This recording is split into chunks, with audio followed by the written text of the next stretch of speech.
Okay, so I have a story to share with you. It's not actually my story, it's an interesting story from history, but it is what inspired this research trip. So, in the 1880s to 1890s, there was this gentleman named Robert Ferrer, and he was a Swiss born but living in France at the time antiques dealer turned doctor slash professor. At some point, he gets this interest in printed textiles. And so he starts collecting as many printed and painted and resist dyed and mordant dyed textiles as he possibly can. And he starts amassing this huge, huge collection. So while he's doing that, he decides that he is also going to write a book or create a catalog of all the printed textiles that he is aware of, primarily in German, French, and at the time, what was often called Prussian collections. And so he starts cataloging. Now, he's not the first to do this. In the 1850s to 1860s, there are a couple of other authors or gentlemen, I don't know if they would generally have been considered authors, that started cataloging. And so we've got Hampe and Bach. And then Ferrer sort of jumps on the scene and he publishes two books actually in the span of about 4 or 5 years. I think it was 1894 and 1898. He publishes these two books on printed textiles, and he catalogs as many as he can of European ownership. Not necessarily origin, but they belonged in European repositories. So he does this. And eventually he sells off his catalog, almost his entire catalog, to the V&A Museum, or the Victoria and Albert Museum in London. Not until after he sells off many pieces to other museums, including the German National Museum. And so he sells off these pieces after he tears them up and breaks them apart so that everybody can have a piece. And he publishes these two books. He sells off his collection, and everybody's happy, right? Here are these wonderful examples of printed textiles, some that were actually made in Europe, some that were not, but all existed in the European repositories. So fast forward about 60, 70 years.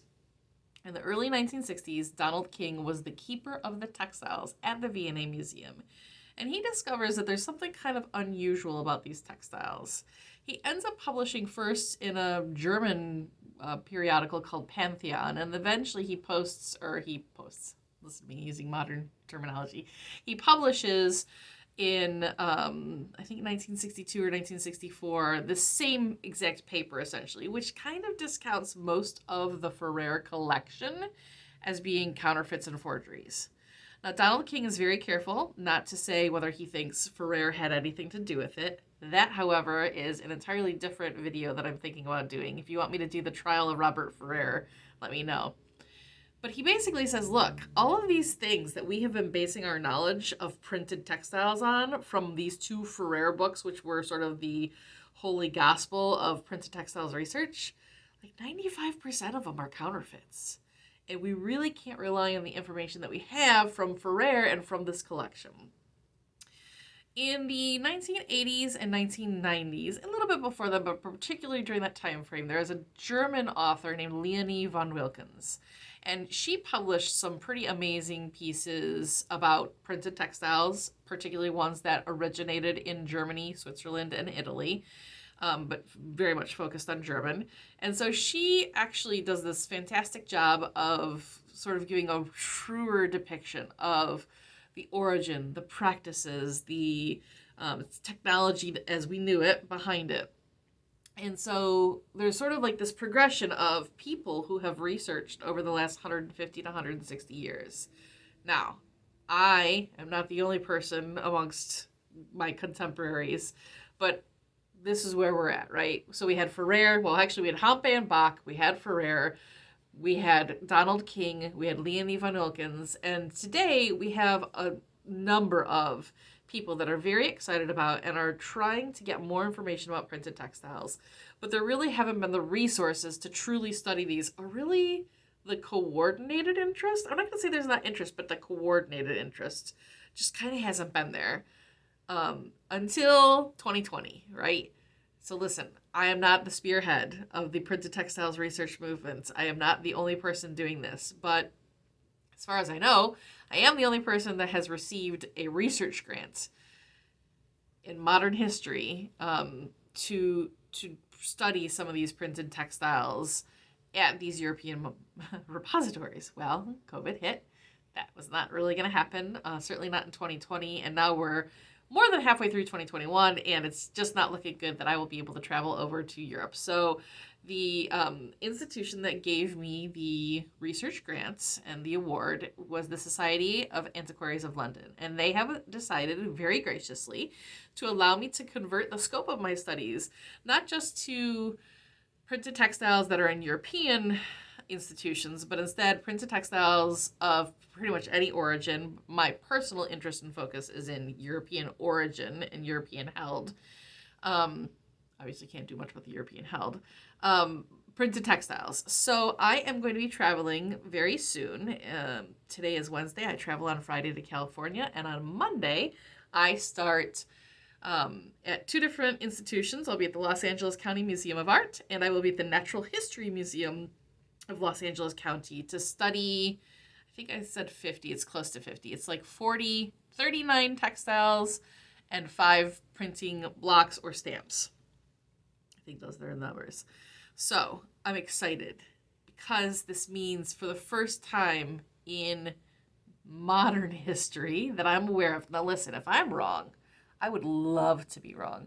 I would love to find other researchers out there, other authors that are either have or are interested in publishing about printed textiles. If you are, please reach out to me. I would love to collaborate on some things, and I'd love to share what I learn in this research. But I just really haven't found anybody yet that is doing the type of research that I'm doing, except for there are 2 Russian archaeologists. And one of them is Olga Orfinskaya. I don't remember the other gal's name. Don't be mad.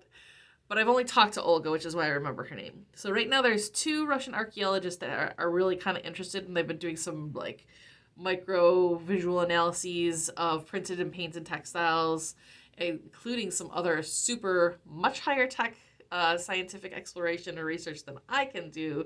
There are things like infrared spectrometry. I can't even say the word spectrometry. That too many syllables. No.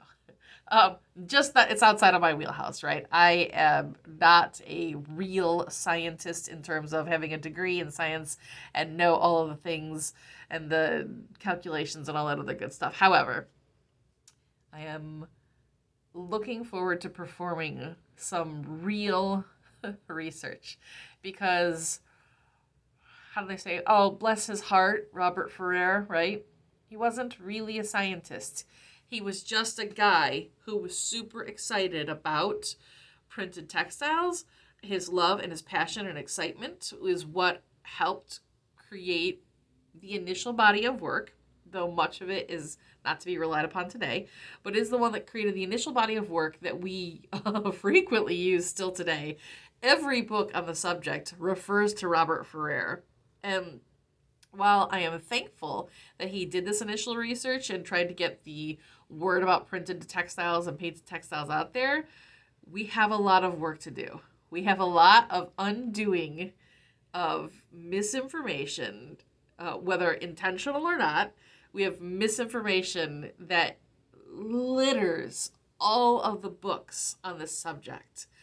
Everybody refers to information that Ferrer gave, his observations, his historical research, and there's a lot of work to be done. There are at least 3 manuscripts that exist that talk about how printed textiles worked, and whether Robert Ferrer ever printed any textiles is a good question. Whether he understood the process is, of course, not clear. I have some theories on that. But he certainly was not a weaver. He was not a sempster. Or somebody who sews. He was not an artisan that could have understood printed textiles in the way that today's researchers who are actually actively pursuing it are truly able to understand, explain, analyze, compare, because they know what to look for. So that is what I'm hopefully going to be doing, what I am inviting others to do, and I am looking to connect with others who are interested. So I have a little bit of an announcement to make. I have a project that I am going to be spearheading. It's called the Printed Textiles Project. And what I'm looking for are researchers and enthusiasts from around the world who are interested in helping me catalog where various printed textiles are being held in museums, treasuries, universities, libraries, any other sort of repository around the entire world. Now, I have been slowly, tediously doing this for a couple of years now, but this is more work than one person can handle. So, if you're interested in joining the Printed Textiles Project, in helping me essentially manually walk through and catalog where are all the printed textiles at, please go ahead and shoot me a message. I will put the contact information below, and let's get together. Let's start getting this information out there so that we can start getting accurate, timely, relevant, and the right kind of information, like how many threads were there per inch or centimeter? What is the weight of thing? What was the hand or the drape of the textile like, if you can tell? Some of them are mounted to boards that can't always tell. So this is our job. This is our task. This is what I'm looking to do and what I'm looking to help, or what I'm looking to find others to help and join me in doing this. So please go ahead and send me a message, or just like the video and subscribe so you can follow along as we continue to try to get more and better information and more accurate information out there.